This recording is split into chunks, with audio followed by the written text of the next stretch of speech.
সাকিব আল হাসানের দেশে ফেরা এখন সময়ের ব্যাপার মাত্র। ডিবিসি নিউজকে দেয়া সাক্ষাৎকারে এই কথা বলেছেন বিসিবি পরিচালক আসিফ আকবর। বিসিবির নির্বাচন বৈধ না অবৈধ সে বিষয়ে গঠিত তদন্ত কমিটিকে সাধুবাদ জানালেন।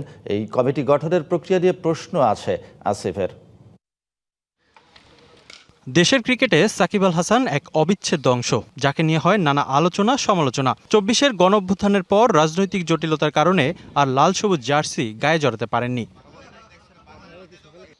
নতুন নির্বাচিত সরকার দায়িত্ব নেয়ার পর সম্ভাবনা দেখা দিয়েছে এই অলরাউন্ডারের দেশে ফেরা নিয়ে।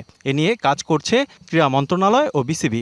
সম্প্রতি দেশে ফেরা নিয়ে নিজের আশার বাণী শুনিয়েছেন মিস্টার 75। সাকিবের প্রত্যাবর্তন নিয়ে এবার আশার কথা শোনালেন বিসিবি পরিচালক আসিফ আকবর।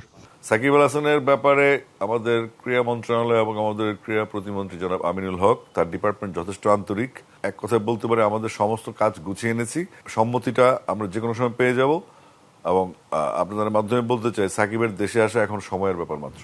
এদিকে বিসিবি নির্বাচন নিয়ে প্রশ্ন তুলে ক্রীড়া পরিষদে অভিযোগপত্র জমা দিয়েছেন ক্লাব এবং জেলা ও বিভাগীয় ক্রীড়া সংগঠকরা, যার প্রেক্ষিতে বিসিবি নির্বাচন তদন্তে ৫ সদস্যের কমিটি গঠন করেছে ক্রীড়া পরিষদ, যা নিয়ে দ্রুত বিবৃতি দেবে বিসিবি। তাদের চিঠির ভাষা এবং তদন্ত কমিটি গঠনের প্রক্রিয়া আমাদের নৈতিকভাবে নীতিগতভাবে পছন্দ হয়নি।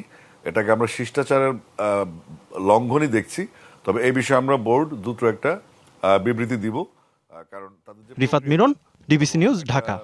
এবার নগদে পাচ্ছেন হেলিকপ্টার অফার, তাই কেনাকাটার পেমেন্ট নগদে করুন আর বুঝে নিন ২০০০ টাকারও বেশি ক্যাশব্যাক সহ হেলিকপ্টার রাইড। পেমেন্ট শুরু করুন আজই।